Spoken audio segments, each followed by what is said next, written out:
Back up singers, what is good? It's your boy Joey Sings, you guys, and welcome back to my channel for a brand new video. So you read the title, baby, so you already know what we is getting into, baby. Listen, but let me break it down. If you didn't just read the title, you just clicked on the video because you saw this face, honey.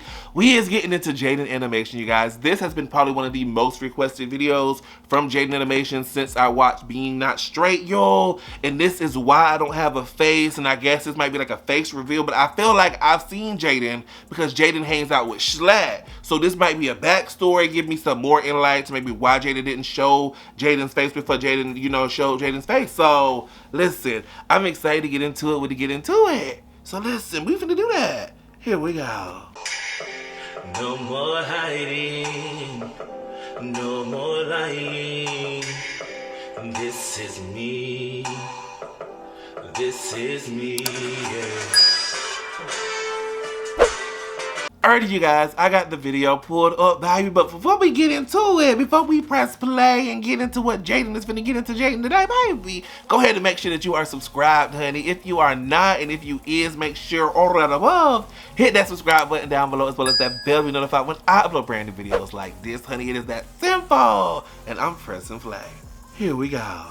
This video has been in the back of my head for longer than it should have been. And oh, wow. I think it's about time I talk about it and explain why things are the way they are. If you're here just to see what I look like, just hold on a bit longer. I have really important things to explain. Briefly, the first few reasons I don't show myself are because I don't want people to have an opinion of my content and who I am based on what I look like. We live in a society that almost revolves around appearance. People can become famous just for their looks. Oh, come on! Excuse not to like someone. I'm fine if you don't like me or what I do, but if your only reason would be because you don't like what I look like, then what kind of argument is that? I'm very shy and that part. Oh, wow. I still want to have privacy, but there's a main reason, and I haven't told this story to anyone. Thing is, I don't tell people my problems because I feel like I can handle them on my own, and I don't want to drag people into my messes. I don't want to hurt anyone, and if you knowing... Oh my goodness. See, Jaiden, is you finna have me in my feelings, Jaiden, because you already talking to me. Like, I feel like I relate to Jaiden on so many levels, and it's like every time I watch another video of Jaiden's, it's like my heart is just like, okay, wait a minute, like, oh, okay, look, tears already filling up in my eyes. Oh, Jaiden. Okay, Jaiden. I'm hurts you, then I don't want to tell you when I'm hurting, if that makes any sense at all. But here we go. Right? That makes so much sense, because I think I'm one of those people. Like, if I see you already going through something and you already dealing with your own shit, I'm gonna keep myself to myself. Like, I would rather hurt in silence and just be miserable in my own head than bring you into it when I already see you dealing with your shit. So, Jaiden, oh, I understand. It's not a secret. I don't think very highly of myself. I joke about it a lot, and I'm pretty open about it. When I was young, I actually had a lot of confidence. People gave me compliments and said nice things, and I believed them and was proud of myself. But as I got older, I began having doubts. I started thinking that people were lying to me, or they said things and didn't really mean it. Words can't affect you when you don't like them. People say that all the time. But it's easy to forget. It goes the same way with positive words as negative. That led me to telling myself I wasn't good enough and I had to do better. My standards slowly started getting higher and higher without me realizing how bad it was getting. By the end of high school, I felt like I wasn't good enough for anything. Even though people would be telling me, wow, you're doing so great, you're so talented. I would say thank you, not to be rude, but it was in one ear, out the other. I didn't hear it. I went to college with the same mindset, not feeling like I was good enough for anything, standards for myself always getting higher, and that's the problem. I push myself so hard to get better at everything, and I do improve, but it's still not enough for me. The bar keeps getting higher before I can grab it, like climbing a staircase where the top keeps getting further away and the ball and chain attached to your ankle is getting heavier and heavier.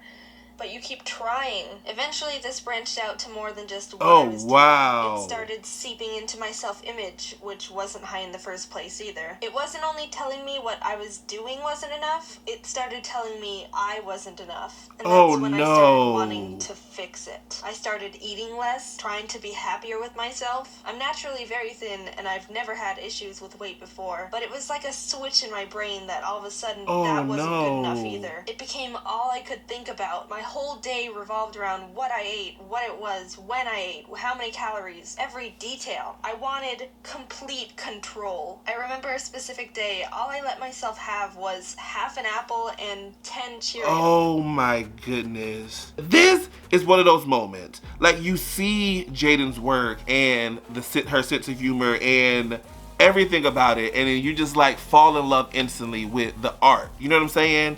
And that's what she wanted. She wanted us to fall in love with the art. You know what I'm saying? And we did. And then you start to open up and you show people a little bit more about yourself, and then people want to know who you are. And then it's like you never know what somebody is dealing with. You never know what somebody is going through. You never know.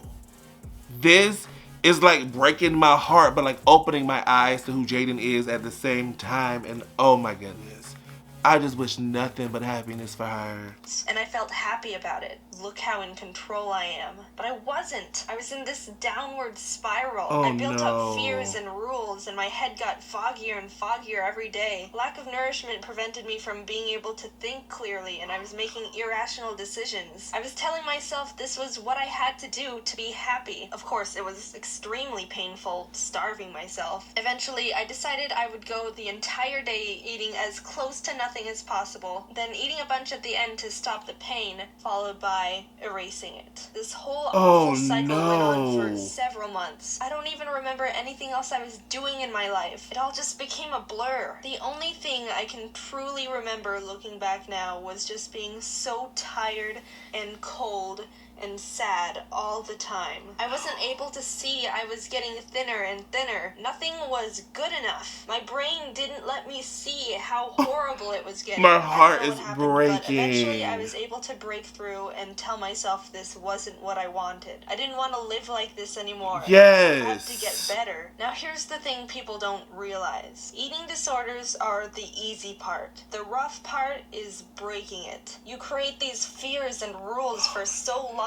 that when you want to escape the jail cell you've built around yourself, they beckon you to stay and try to drag you back in, promising happiness and how they're only here to protect you. They let you feel like you're the one in control when you're not. You're the puppet on strings, and when you try to cut yourself free, not only do you face your fears head on, but you live them. Here's some information about what happens to your body when it's starving. When it realizes it's not getting enough food to create energy for itself, it starts slowing down your metabolism, which is the process of converting calories into energy. It slows down in order to conserve the energy it has left for important things like keeping your heart pumping and your organs working. Oh, but the wow. tricky part is when you start refeeding it, things don't just go back to normal right away. Your body doesn't trust that you'll keep feeding it again, and it starts storing extra energy for the next starvation. If you don't realize what that means, basically it stores extra weight as energy, predicting it won't have food again for a long time. Your metabolism is still slow, and you face the nightmare that drove you to the disorder in the first Gaining place. weight. It's not just in your head anymore. Before I go any further, I'd like to say that I believe people can be perfectly happy at any weight. I'm not saying these things in order to make anyone feel ashamed, because weight shouldn't matter in general. It's about how you think of yourself, and as long as you're relatively healthy and take care of yourself, I believe that's the most important thing. Yes. But this isn't as simple as just getting thinner. There's so much more to it. I wish I could express to you how toxic your mind becomes while dealing with something like this. It's not how your brain would normally function when it's clear. You know what you're doing to yourself is wrong, but you just can't shake it. It has a death grip on you. So I was attempting recovery completely on my own, I'll remind you. I didn't tell anyone in my life what I was going through, and it was indescribably difficult. I wouldn't wish it on anyone. I had to be the doctor and the patient. I kept saying, this is what'll make you better. You're on the right path. But the voice was still there. You're a disgrace. Look what you've done. Look what eating has done to you. This isn't what you want. Come back to me. I'm here for you. I didn't want to listen to it. I kept telling myself everything was fine. I'm doing the right thing. I just have to give it time. Over and over. I wanted to believe it so badly. But the voice wouldn't go away. It's always there. I didn't want anyone to see me. me. I felt like I was a disappointment to everyone. Didn't deserve oh to be in front no. of people. I could feel their judgment in my head. I didn't deserve food. I was unacceptable. I never wanted to leave my room, and I probably wouldn't have. No. But there was one thing. VidCon. I already planned to go before things got so bad because you have to plan so far in advance for it. I didn't want to let people down by breaking my promise to be there, and I wanted to see all my friends and supporters, but I was in such a terrible state. I didn't know what I was going to do. I was panicking. I wasn't ready. I wasn't back to normal yet, but I was approaching so quickly, and there wasn't any time to go back. I told myself this was my punishment. I did this to myself. So I put on a mask and pretended to be fine. I was trying to act like myself so much that I wasn't even me anymore. I became a stranger to who I actually am. Even though I was horribly uncomfortable, my weight was higher than my average from starving myself, my cheeks were swollen from making myself throw up every day for so many months. My mind was telling me I was a letdown to everyone, my self-image and esteem was at an all-time low. I tried my hardest to push through it. Every person I met, the voice inside me said, "You're such a disappointment. You aren't good enough for them." I felt like I could feel every single person's discontent through their embrace, but I didn't let the mask slip off, and I kept trucking through. I let people take pictures, but I really wish I didn't. It was the lowest I've ever felt in my life, and I felt like I was a lie to everyone. It was almost like I wasn't even there. I wasn't present. It was just a dance. After the convention was over, I was so mentally torn to shreds. I wasn't okay. I felt like all the progress I was trying to make to get better had just been ripped down. The voice was louder than ever, drowning out the one that was telling me everything was going to be okay. I realized I couldn't let people on YouTube see me when I was in such a toxic, horrible state. I messaged the person who was taking a lot of video footage and asked them if I could censor my face out. I'm not going to mention who this person is because that detail doesn't add anything to this story, and I don't think it would benefit anyone if I did. They agreed, so I spent the afternoon editing their video censoring my face. I wasn't myself in the video, and I didn't want people to see the mask I put on for myself. When I finished and sent it over a few hours later, they told me they changed their mind and wanted to post the normal video. I was absolutely mortified and forced myself to explain to them the main reasons why I don't want to show myself, hoping that if they knew the story behind it, it would help them change their mind again.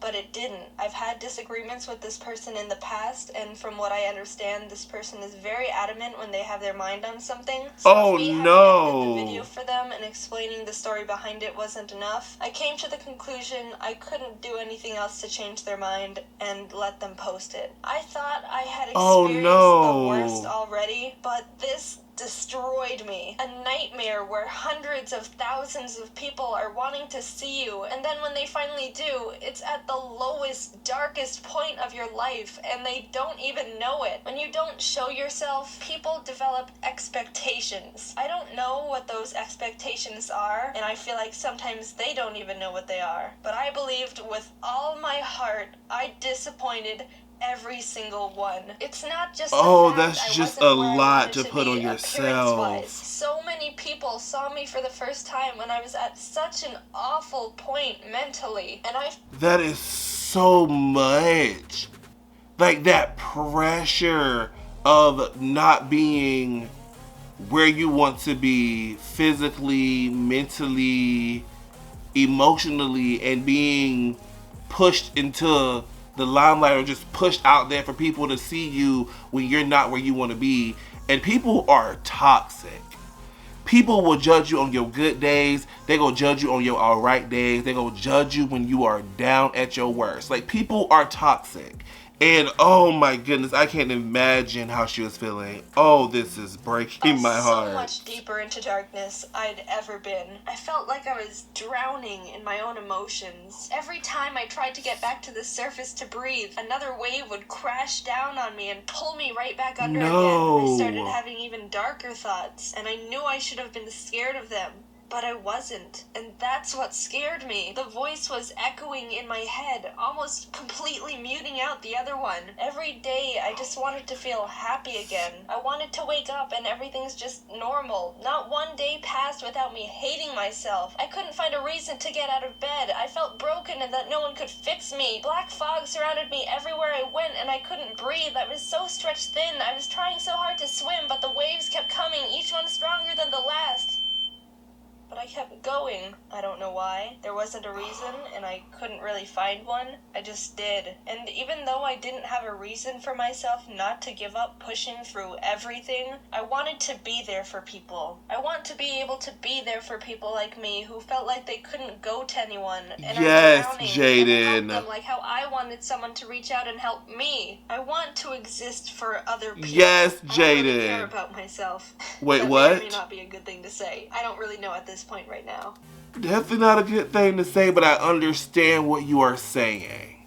Oh, okay, Jaiden. But I'll mention one thing I've thought to myself that helped me. I consider myself a weak person. I can get knocked down relatively easily, and I knock myself down a lot too. We always talk about how strong someone is, but I feel like it doesn't have to matter how strong or weak you are. What matters is that you just keep getting back up. Something yes, can knock down a Jaiden. weak person and not even affect a strong person, but it doesn't matter how many times you're knocked down, because as long as you keep getting back up, you can keep going. I don't want to live. You better in the past, say that, and I'm not here Jaiden. to feel sorry for myself because I'm not one to do that. It doesn't get anyone anywhere. The past doesn't change. It happened whether you like it or not. Adapt Facts. and push forward. Even if you feel like you don't have a reason to, use those feelings to help push people who need it. If you can't help yourself, help others. Then eventually Yes, you might be able Jaiden. to learn how to help yourself too. If you're still here,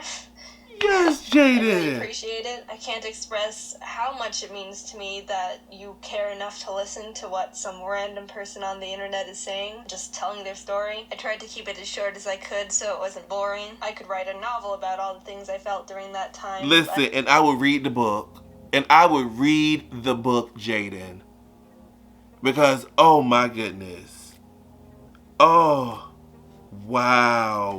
Hopefully I got at least some points across in the right way, and I don't know what else to say other than just thanks. Jaiden! Yes! Oh my goodness. It's not about how many times you get knocked down. It's about how you get up and how you move forward. And I am here for this. Jaiden! Jaiden took us on a whole roller coaster, a whole roller. I can't even talk right now. Oh, I'm here for it. Alrighty, you guys, there you have it. Me reacting to Jaiden animations explaining why she didn't show her face. And oh my goodness. The emotions were all over the place. They are still here. It takes a strong person to be so open, so raw, and so vulnerable. And it takes an even braver person to just open up and let people in and show the people and tell their story. I applaud Jaiden. You should all applaud Jaiden. Like, oh my goodness. This was eye-opening, breathtaking, speechless, just, I love Jaiden, and this just made me love Jaiden even more. Period, honey. You might not be strong enough to fix yourself, but be strong enough and be willing to help somebody else, because in the meantime, what Jaiden said, you might get strong enough to help yourself. Oh, I'm here for it, y'all. I'm here for it. I love this. But I also still want to cry. Like, oh, that was a journey. That was a journey, y'all. If you guys enjoyed this video, go ahead and give it a big old thumbs up, honey. If I said that, then y'all can see why, because my mind is everywhere, okay? Period, you guys. If you're not a backup singer, honey, go ahead and become one before you go. Smash that subscribe button, so let's hit that bell to be notified when I upload brand new videos like this, honey. Don't forget to love yourself, love somebody else, baby. And I'm gonna see you guys next time. Deuces.